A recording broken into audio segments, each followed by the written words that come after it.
Bismillahirrahmanirrahim. This is me, Muhammad Asif Zaid, and I am working as a lecturer at the Institute of Paramedical Sciences, Khyber Medical University. Today, we are going to discuss another important topic which is related to anemia. But before discussing, we can see in this image that there is a football. और football को हम किसी भी angle से देखेंगे तो ये हमें स्फेरिकल ही नज़र आता है। किसी भी साइड से जब हम इसको देखते हैं तो ये स्फेरिकल ही नज़र आता है हमें। लेकिन इसके बरक्स अगर हम रेड ब्लड सेल्स को देखें तो जब हम रेड ब्लड सेल्स को माइक्रोस्कोप में देखते हैं तो ये हमें डिस्क लाइक शेप नज़र आता है। आरबीसी के इन साइडों पर हेमोग्लोबिन की कंसंट्रेशन ज़्यादा होती है, लेकिन जो ही हम आहिस्ता आहिस्ता सेंटर की तरफ जाते हैं हेमोग्लोबिन की कंसंट्रेशन कम होना शुरू हो जाती है, जिसकी वजह से लाइट इजीली पास होती है इन आरबीसी से। और ये जो सेंट्रल एरिया है ये हमें लाइटर नज़र आता है, इसलिए इसको हम कहते हैं सेंट्रल पेलर एरिया। लेकिन अगर आरबीसी को हम साइड से देखेंगे तो आरबीसी साइड से biconcave disc like shape नज़र आता है। तो इसलिए हम इस आरबीसी को स्फेरिकल आरबीसी नहीं कहते, बल्कि इस आरबीसी को हम कहते हैं biconcave disc like shape.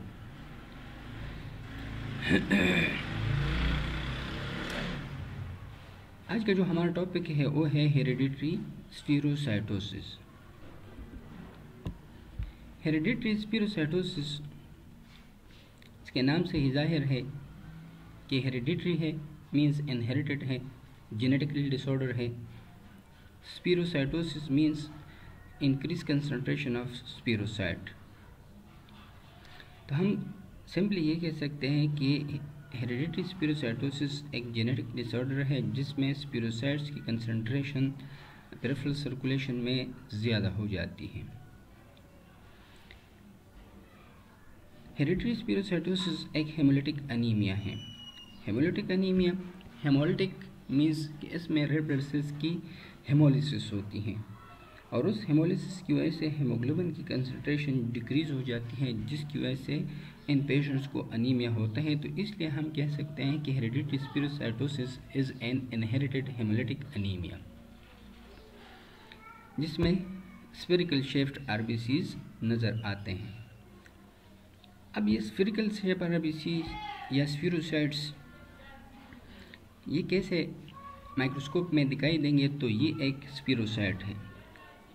Normal RBC को हमने देखा कि नॉर्मल आरबीसी की साइडों पे हेमोग्लोबिन की कंसंट्रेशन ज़्यादा होती है, जबकि सेंट्रलाइज जो एरिया है और सेंट्रल पेलर एरिया कहते हैं, लेकिन स्पीरोसाइट्स में ये नहीं होती।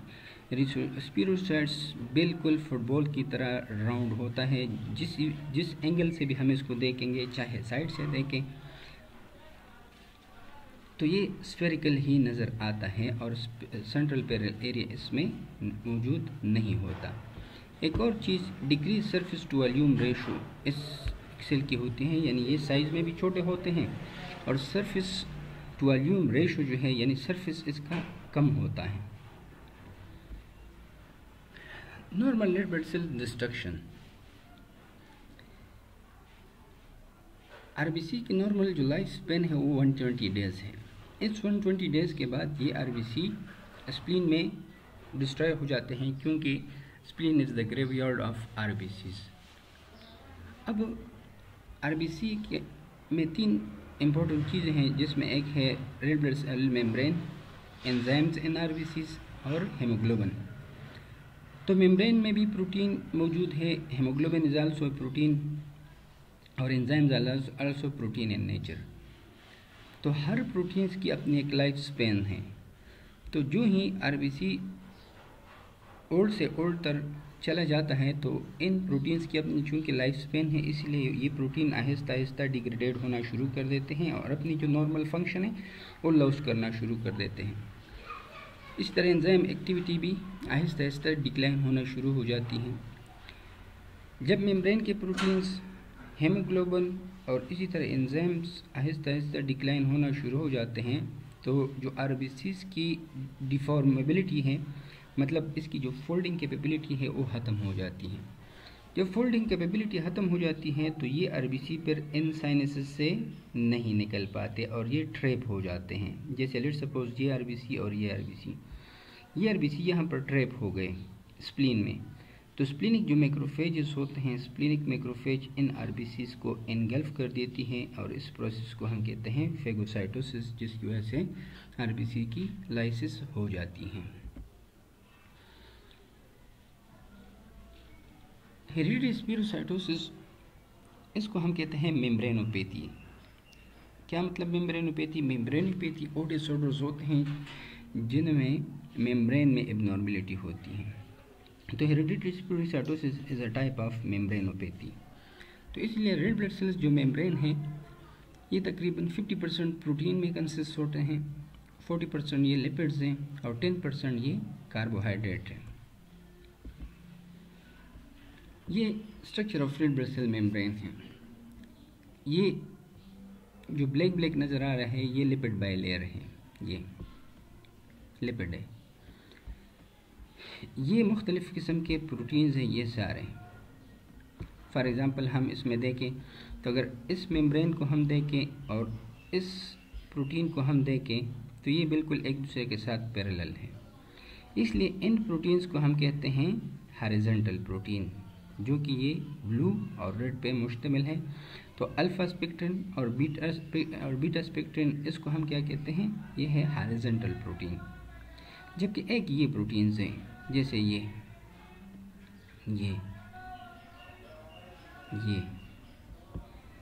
प्रोटीन्स वर्टिकल हैं। तो बेंड3, एनकायरिन, प्रोटीन 4.2 और ग्लाइकोफोरन, इसको हम कहते हैं वर्टिकल प्रोटीन्स। तो वर्टिकल प्रोटीन्स इसके इम्पोर्टेंट बहुत हैं, इसीलिए क्योंकि ये रेड ब्लड सेल मेम्ब्रेन को और भी स्टेबलाइज करते हैं। और इसकी मिसाल ऐसी है जैसे कि कीलों की, कि अगर दो तख्ते हैं या दो चीज़ें हैं, दो सरफेसेस हैं, हम इनको एक दूसरे के साथ अटैच करना चाहते हैं तो हम उसको अटैच करते हैं थ्रू कील के ज़रिए हम उसको अटैच करते हैं। तो ये वर्टिकल प्रोटीन की मिसाल भी ऐसे ही हैं। वर्टिकल प्रोटीन बेंड3, ग्लाइकोफोरन को अगर हम देखें तो यह छोटा प्रोटीन है, लेकिन बेंड3 इसका स्ट्रक्चर बहुत ही लेंथी स्ट्रक्चर है। इसी तरह इनकायरिन बेंड3 और प्रोटीन 4.2 को एक दूसरे के साथ अटैच करती हैं और अगेन ये अल्फ़ा स्पेक्ट्रिन के साथ भी वर्टिकल प्रोटीन को अटैच करती हैं। तो प्रोटीन रेड ब्लड सेल्स को एक स्केलेटन देती है, एक स्केलेटन की मिसाल है इसकी, जिस तरह हमारी बॉडी में स्केलेटन है।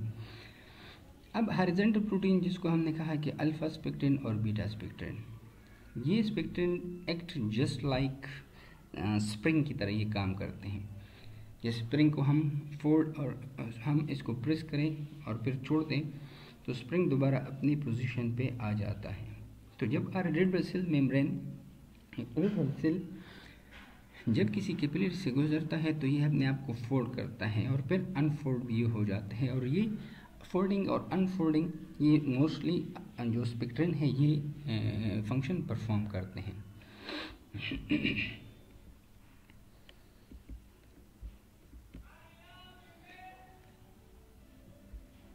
एपिडेमियोलॉजिकली अगर हम देखें तो most common inherited membrane disorder, हमने कहा कि hereditary spherocytosis is the most common inherited membrane disorder, जिसमें 75% ऑटोसोमल डोमिनेंट फैशन पे हैं, जबकि 25% ऑटोसोमल रिसेसिव। ऑटोसोमल डोमिनेंट कि अगर एक जीन भी एबनॉर्मल है और एक नॉर्मल है तो डोमिनेंट जीन अपने आप को एक्सप्रेस करती है इवन इन हेटेरोजाइगस कंडीशन। लेकिन रिसेसिव में यह है कि अगर दोनों जीन्स रिसेसिव हैं तो दिन इट कैन एक्सप्रेस इटसेल्फ। लेकिन अगर एक रिसेसिव है एक डोमिनेंट है तो दिन the recessive gene can not express itself. अब एबनॉर्मेलिटी यानी स्केलेटल प्रोटीन एबनॉर्मेलिटी, तो दो किस्म के मेम्ब्रेनोपैथी में दो बहुत ही इंपॉर्टेंट है, हेरिडिटरी स्पीरोसाइटोसिस और हेरिडिटरी एलिप्टोसाइटोसिस। याद रखें हेरिडिटरी स्पिरोसाइटोसिस मोस्टली जो वर्टिकल प्रोटीन्स हैं उनकी एबनॉर्मेलिटी। हेरिडिटरी स्पिरोसाइटोसिस जो वर्टिकल प्रोटीन्स हैं मोस्टली उनकी एबनॉर्मेलिटीज़ हैं, जबकि हेरिडिटरी इलेक्ट्रोसाइटोसिस हॉरिजॉन्टल प्रोटीन्स की एबनॉर्मेलिटी है। अब हेरिडिटरी स्पिरोसाइटोसिस में जो 50% केसेस होते हैं कि कौन से प्रोटीन की एबनॉर्मेलिटी से मोस्टली हेरिडिटरी स्पिरोसाइटोसिस होती हैं, तो मोस्टली जो 50% हैं वो है इनकायरन की वजह से, की डिफिशियंसी की वजह से, फिर इसके बाद बेंट्री, फिर इसके बाद और लीस्ट जो कॉमन है वो स्पेक्ट्रिन की एबनॉर्मेलिटी की वजह से हो सकती हैं। जबकि हेरिडिटरी इलेक्ट्रोसाइटोसिस मोस्टली स्पेक्ट्रिन की एबनॉर्मेलिटीज़ हैं, जैसे हमने कहा कि अल्फा स्पेक्ट्रिन और बीटा स्पेक्ट्रिन, तो इनकी एबनॉर्मेलिटीज़ हैं। तो abnormal membrane function, defective vertical proteins, interaction with lipid, loss of lipid bilayer which then forms spherocytes कैसे।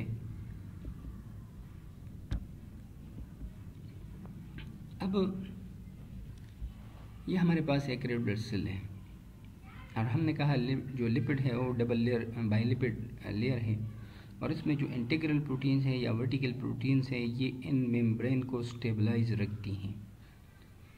तो जब ये स्टेबलाइज होगी तो जो लिपिड बाइलेयर है वो लॉस्ट नहीं होती, लेकिन अगर इन प्रोटीन्स को हम हटा दें तो इट्स मीन्स कि अगर दो चीज़ों को हम जोड़ें और उनके दरमियान हम कील निकाल ले तो डेफिनेटली जो तख्ते हैं या जो दो चीज़ें हैं वो एक दूसरे से सेपरेट हो जाएंगी। इसी तरह मेम्ब्रेन में अगर वर्टिकल प्रोटीन्स नहीं हैं तो जो लिपिड मेम्ब्रेन है यह आहिस्ता आहिस्ता लॉस होना शुरू हो जाएगी। तो रेड ब्लड सेल से जब प्रोटीन्स रिमूव होंगी तो इससे माइक्रो वेसिकल्स मीन्स कि छोटे छोटे पार्ट्स ऑफ लिपिड्स ये आहिस्ता आहिस्ता रिमूव होंगे तो आरबीसी स्फीरिकल बन जाएगा। ये स्फीरिकल आरबीसीज जब स्प्लीन से गुजरते हैं तो चूंकि स्फीरिकल है, फुल है, हेमोग्लोबिन से फुल है, इसीलिए ये स्प्लीन से गुजर नहीं सकते। जब स्प्लीन से गुजर नहीं सकते इसीलिए क्योंकि इसकी जो फोल्डिंग कैपेबिलिटी है वो ख़त्म हो जाती है। आरबीसी अब फोल्ड नहीं होगा। जब आरबीसी फोल्ड नहीं होगा तो ये स्प्लीन में ट्रैप हो जाएगा। स्प्लीन में ट्रैप होने की वजह से चूंकि वहाँ पर स्प्लीन में मौजूद मैक्रोफेजेस हैं और ये मैक्रोफेजेस इन ट्रैप आरबीसी को इनगल्फ करेंगे, जिससे और फेगोसाइटोसिस होगा। फेगोसाइटोसिस की वजह से इन आरबीसीज की हेमोलिसिस हो जाएगी। हेमोलिसिस होगी तो आरबीसी डिस्ट्रॉय होंगे। बाज़ औक़ात यह होते हैं कि आरबीसी हेमोलाइज नहीं होते, बल्कि आरबीसी मैक्रोफेज आरबीसी का एक थोड़ा सा पार्ट रिमूव कर लेते हैं।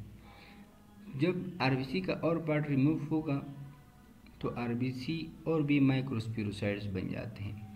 ये माइक्रोस्पिरोसाइट्स अगेन वही प्रोसेस, स्प्लीनिक ट्रैपिंग, फिर मैक्रोफेज और फिर एट द एंड इसकी हेमोलिसिस हो जाती हैं।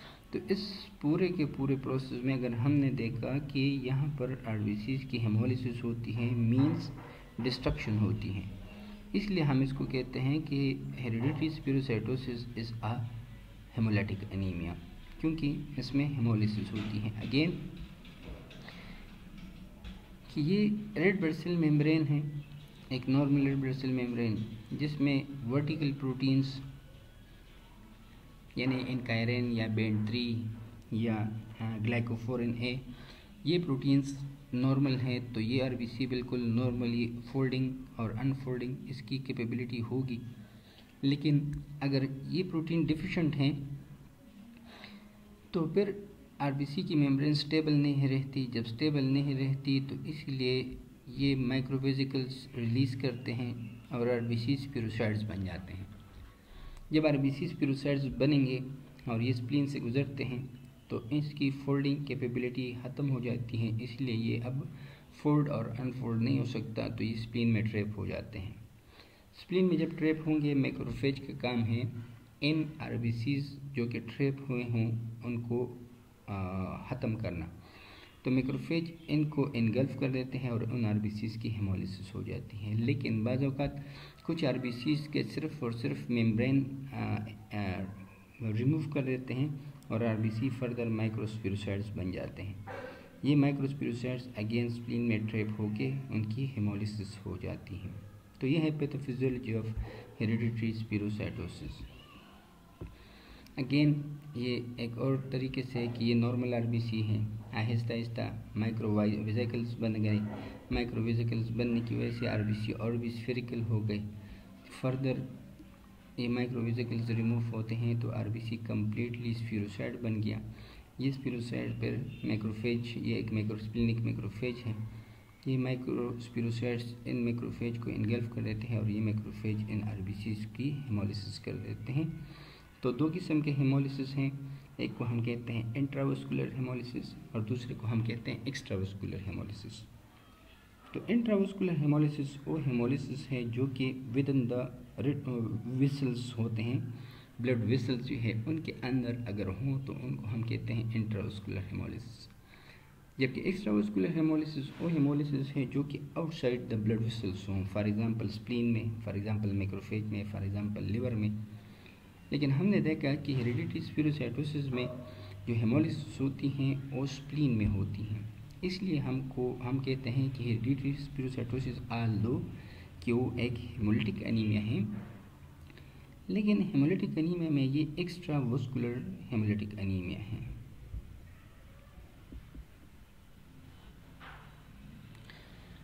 अच्छा, सीवियरिटी के बेस पे हेरिडिटरी स्पिरोसाइटोसिस के 3 किस्म के हैं, माइल्ड, मॉडरेट और सीवियर।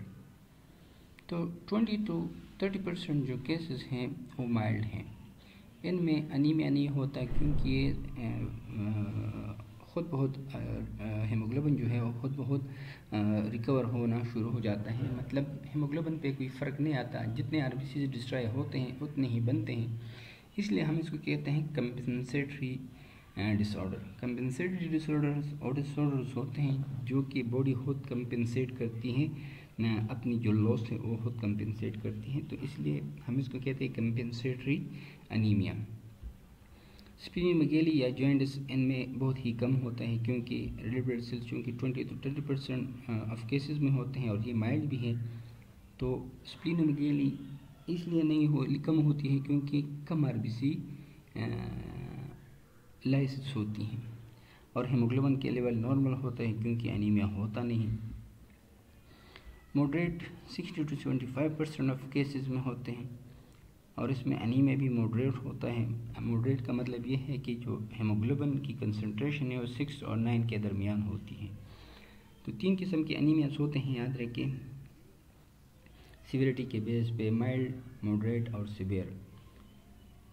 सीवियर अगर हेमोग्लोबिन की कंसंट्रेशन 6 ग्राम पर DL से कम हो तो हम कहते हैं सीवियर एनीमिया। अगर हेमोग्लोबिन की कंसंट्रेशन 6 और 9 के दरमियान होती है तो हम कहते हैं मॉडरेट एनीमिया। अगर हेमोग्लोबिन की कंसंट्रेशन 9 और 12 के दरमियान होती है तो हम इसको कहते हैं माइल्ड एनीमिया। तो यहाँ पर जो हेमोग्लोबिन की कंसंट्रेशन है वो 6 और 9 के दरमियान होती है, इसलिए हम कहते हैं मॉडरेट एनीमिया। रेटिकुलोसाइट की काउंट ज़्यादा होती हैं और हमें पता है कि रेटिकुलोसाइट न्यूली रिलीज आरबीसीज हैं। तो एक चीज़ है कि number of loss of RBCs is equal to number of production.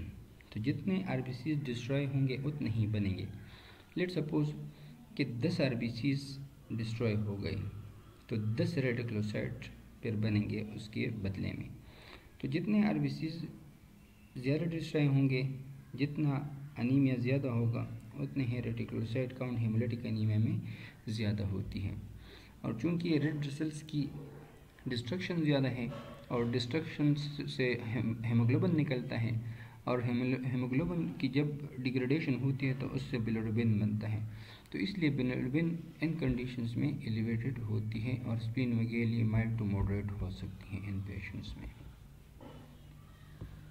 Severe सिर्फ 5% है, इसमें हेमोलिसिस भी बहुत ज़्यादा होती है और एनीमिया भी सीवियर होता है क्योंकि हेमोलिसिस जब ज़्यादा होंगे तो ज़्यादा आरबीसीज डिस्ट्रॉय होंगे, ज़्यादा आरबीसीज डिस्ट्रॉय होंगे तो अनीमिया ज़्यादा होगा। अब यहाँ पर एक और चीज़ बहुत ज़रूरी है कि जितने आरबीसीज की डिस्ट्रक्शन ज़्यादा होगी, स्प्लीन भी उतने ही ज़्यादा इनलार्ज होगा, लिवर भी उतना ही ज़्यादा इनलार्ज होगा। तो स्प्लीनोमेगेली और हेपेटोमेगेली इन कंडीशंस में बहुत ही कॉमन होती हैं क्योंकि डिस्ट्रक्शन ज़्यादा है। स्प्लीन नॉर्मल से अपना फंक्शन ज़्यादा परफॉर्म करता है। इसी तरह ज़्यादा मैक्रोफेजेस चाहिए होते हैं कि वो ज़्यादा आरबीसीज को इनगल्फ करे क्योंकि trapping of the spherocyte in the spleen is increase, so that's why increased number of macrophage would be required to destroy these trapped RBCs. इसी तरह, if the destruction of red blood cells is increased, so lot of hemoglobin will be released, and when this hemoglobin is degraded in highest concentration, so high level of bilirubin will be there in the blood circulation or peripheral circulation. तो इसलिए bilirubin इन condition में ज़्यादा होते हैं। एक और चीज़ gall stone या gall bladder stone. Gall bladder stone इन कंडीशंस में ज़्यादा होते हैं। क्यों? क्योंकि हेमोग्लोबिन ज़्यादा डिस्ट्रॉय होता है, बिलिरुबिन ज़्यादा बनता है, तो बिलिरुबिन की कम्बिनेशंस से ही स्टोन बनते हैं। इसलिए इन पेशेंट्स में स्टोन्स बहुत ही कॉमन होते हैं। एक और चीज़ बहुत ही ज़रूरी है कि hereditary spherocytosis is a type of chronic anaemia. ये एक्यूट एनीमिया नहीं है, ये क्रोनिक है। तो जितने भी क्रोनिक एनीमियाज होते हैं उनमें गॉल ब्लैडर स्टोन भी कॉमन होती हैं, लेकिन हेरिडिटरी स्पिरोसाइटोसिस में देखा गया है कि इसमें gall bladder stones most common है बनिस्बत दूसरे क्रोनिक के। डायग्नोसिस हम किस तरह करते हैं? सीबीसी के बेस पे सीबीसी को पहले देखते हैं, फिर पेरिफेरल स्मीयर को देखते हैं और फिर इसके लिए डायग्नोस्टिक स्टिक्स देते हैं। तो एच बी डिपेंड अपॉन 7 और 14। अगेन एच बी डिपेंड करती है, तो हम सिंपली कहते हैं कि इन पेशेंट्स में एच बी डिक्रीज होगी। कितनी डिक्रीज होगी डिपेंड करता है कि कौन से टाइप की हेरिडिटरी स्पिरोसाइटोसिस है या कौन से टाइप की एबनॉर्मेलिटी है, माइल्ड है, मॉडरेट है या सीवियर है।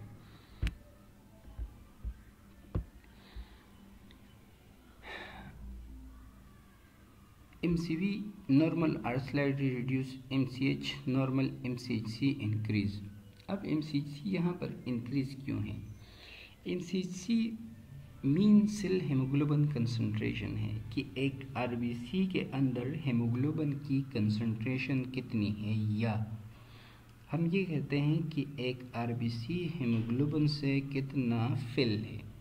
तो अब स्पिरोसाइट से आल्दो कि इसका जो साइज़ है वो कम है, लेकिन ये 100% फुल है हेमोग्लोबिन से, तो इसलिए MCHC नॉर्मल से इंक्रीज आती है। इसमें प्लेटेट नॉर्मल टू डिक्रीज होते हैं। डिक्रीज कौन से कंडीशन में होंगे?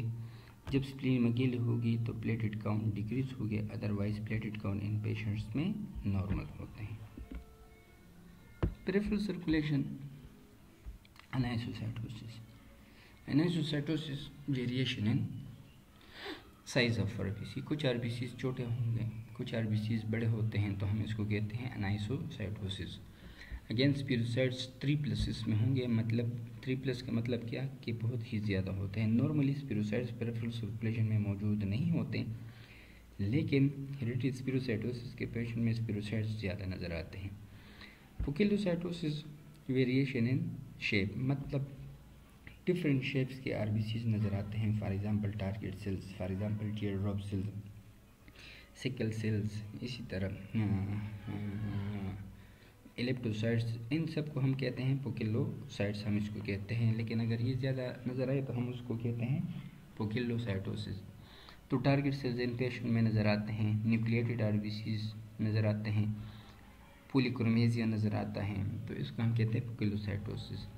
Platelet decrease if splenomegaly is present. Reticulocyte usually 5 to 20%, even sometimes 50 to 70% देखा गया है। अगेन रेटिकुलोसाइट डिपेंड करती है कि पेशेंट्स में हेमोलिसिस कितनी है। अगर ज़्यादा हेमोलिसिस है तो ज़्यादा नज़र आएंगे रेटिकुलोसाइट, अदरवाइज ये जितने भी एरो वाले सेल्स हैं ये सारे के सारे रेटिकुलोसाइट्स हैं, मैं सॉरी स्पिरोसाइट्स हैं। ये जो सेल है ये स्पिरोसाइट नहीं है बल्कि ये रेटिकुलोसाइट्स है जब हम इसको जिम्सा स्टेन से स्टेन करते हैं। लेकिन इसके लिए एक स्पेशल स्टेन आता है रेटिक स्टेन। जब हम रेटिकुलोसाइट को काउंट करना चाहते हैं तो इसके लिए एक स्पेसिफिक स्टेन आता है, उस स्टेन को हम कहते हैं रेटिक स्टेन। और रेटिक स्टेन जो रेमनेंट्स ऑफ आरएनए होते हैं उनको स्टेन करते हैं, मतलब आरएनए को स्टेन करते हैं। और पॉलीक्रोमेजियम या रेटिकुलोसाइट्स हम कहते हैं कि ये इमेच्योर आरबीसी से स्टिल इसमें आरएनए मौजूद होता है। जब हम इसको रेटिकुलोसाइट स्टेन से स्टेन करते हैं तो ये हमें ऐसे नज़र आते हैं। तो इन पेशेंट में 20 to 50% रेटिकुलोसाइट हो सकते हैं। रूटीन केमिस्ट्री बिलिरुबिन इन पेशेंट की इंक्रीज होती है और हमने कहा कि बिलिरुबिन चूँकि आरबीसीज में मौजूद हेमोग्लोबिन की डिग्रेडेशन से बनते हैं, तो जितना आरबीसी डिस्ट्रॉय होंगे उतने ही ज़्यादा बिलिरुबिन बनेंगे। एंडोलिक बिलिरुबिन इंक्रीज होंगे, यूरोबाइलिनोजन इंक्रीज होंगे, मेथ हेमोग्लोबिन इंक्रीज होंगे, एलडीएच इंक्रीज होंगे। एलडीएच चूँकि 4 किस्म के एलडीएच है, एलडीएच 1, 2, 3 एंड 4। तो चूँकि आरबीसी के अंदर भी एलडीएच मौजूद है, इसलिए जब आरबीसी जितने ज़्यादा डिस्ट्रॉय होंगे उतने ही ज़्यादा एलडीएच भी रिलीज़ होगा। हेप्टोग्लोबुलिन एंड हीमोफिक्सिन ये दोनों डिक्रीज होंगे। Osmotic fragility test. Osmotic fragility test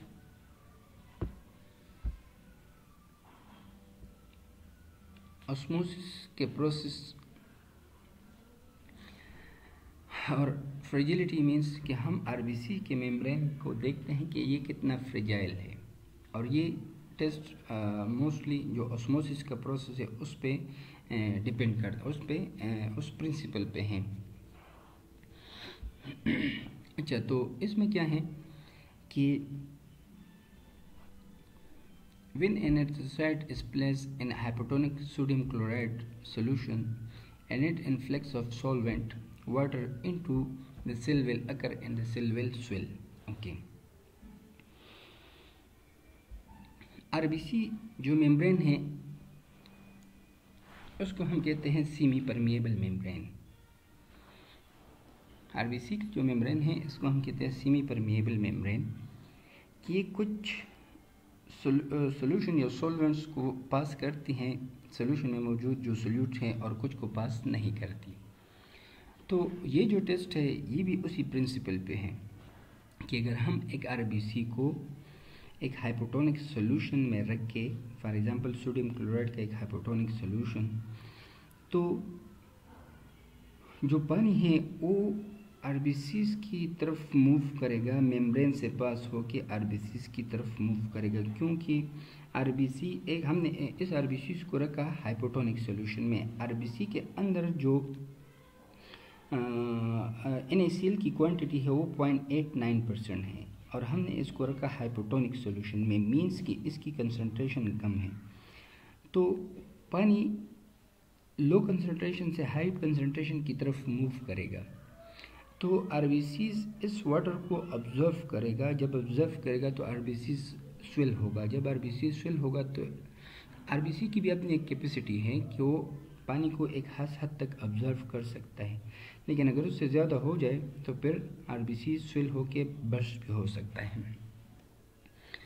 अब ऑस्मोटिक फ्रेजिलिटीज में हम क्या देखते हैं?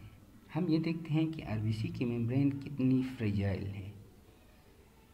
अब एक नॉर्मल आरबीसी में हमने कहा कि नॉर्मल आरबीसी में सेंट्रल पैरेलल एरिया मौजूद होता है, लेकिन स्पिरोसाइट्स में सेंट्रल पैरेलल एरिया मौजूद नहीं होता, वो स्पिरिकल होता है, कम्प्लीटली हीमोग्लोबिन से फिल होता है। तो इसका मतलब है कि इसमें और पानी की गुंजाइश नहीं होगी स्पिरोसाइट्स में, लेकिन एक नॉर्मल आरबीसी में पानी को ऑब्जर्व करने की गुंजाइश मौजूद होती है। इसलिए अगर हम नॉर्मल आरबीसी को हाइपोटोनिक सॉल्यूशन में रखेंगे तो एक खास हद तक ये पानी को एब्जॉर्ब कर सकता है, लेकिन अगर स्पिरोसाइड को हम हाइपोटोनिक सॉल्यूशन में रखेंगे तो ये पानी को एब्जॉर्ब नहीं कर सकता, कैपेबिलिटी नहीं होगी और इसकी लाइसिस हो जाएगी। अब ये ऑस्मोटिक फ्रेजिलिटी टेस्ट है, उसको अगर हम देखें कि ये कितने परसेंट है, 1.0%, 1.35%, 0.66%, 0.5%, 0.38% और 0%, ये नॉर्मल है।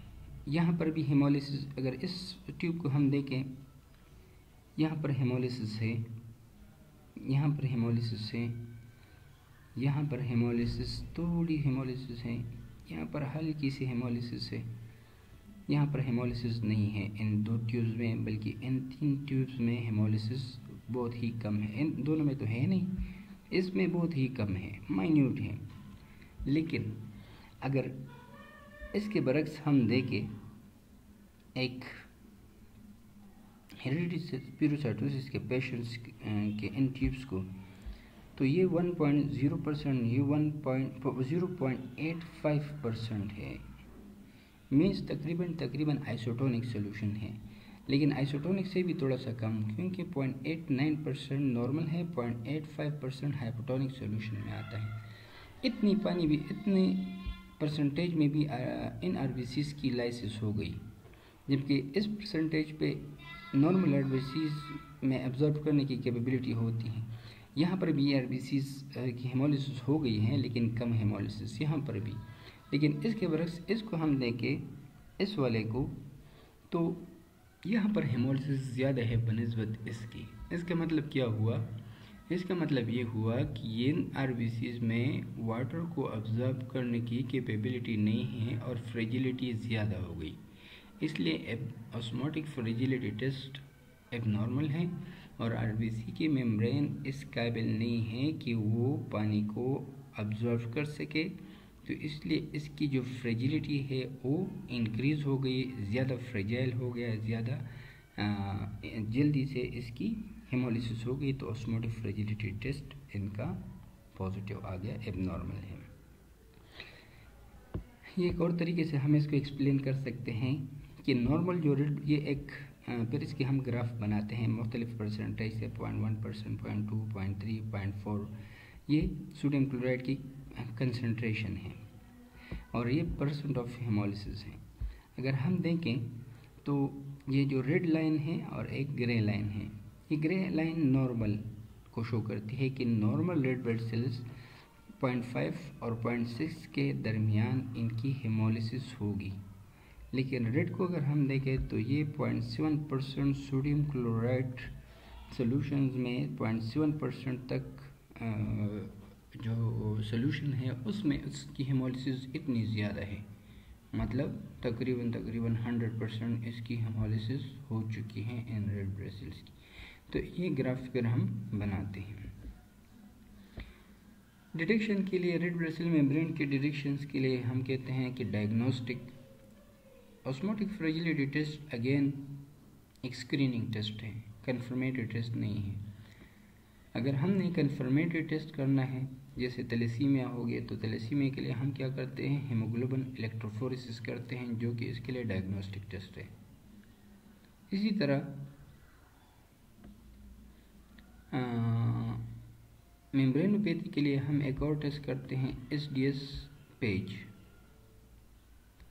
ये भी सोडियम, ये एब्रीवेशन है basically, SDS sodium dodecyl sulphate PAGE poly acrylamide gel agar electrophoresis. ये भी इलेक्ट्रोफोरेसिस का एक टाइप है। Again sodium dodecyl sulphate poly acrylamide gel agar electrophoresis, इसके ज़रिए पर हम इसकी डिटेक्शन करते हैं। तो समरी कि हेरिडिटी स्पिरोसाइटोसिस एक जेनेटिक डिसऑर्डर है और ये मेम्ब्रेनोपैथीज हैं, मेनली इनका आयरन डिफिशिएंसी की वजह से आती हैं और इसकी हेमोलिसिस एक्स्ट्रावास्कुलर हेमोलिसिस है। सिविरिटी किस चीज़ पे डिपेंड करती हैं, डिपेंड अपॉन म्यूटेशन की, म्यूटेशन कौन सी है और किस प्रोटीन की म्यूटेशन है, इनका आयरन की है, स्पेक्ट्रेंट की है, प्रोटीन 4.2 की है या ग्लाइकोफोरिन की है। Diagnosis osmotic fragility test and PAGE या SDS पेज, इसके ज़रिए हम इसकी डायग्नोसिस कर सकते हैं। Thank you so much. कोई भी क्वेश्चन हो तो प्लीज़ आप कमेंट्स में कर सकते हैं। Thank you so much. अस्सलाम वालेकुम, अल्लाह हाफिज़।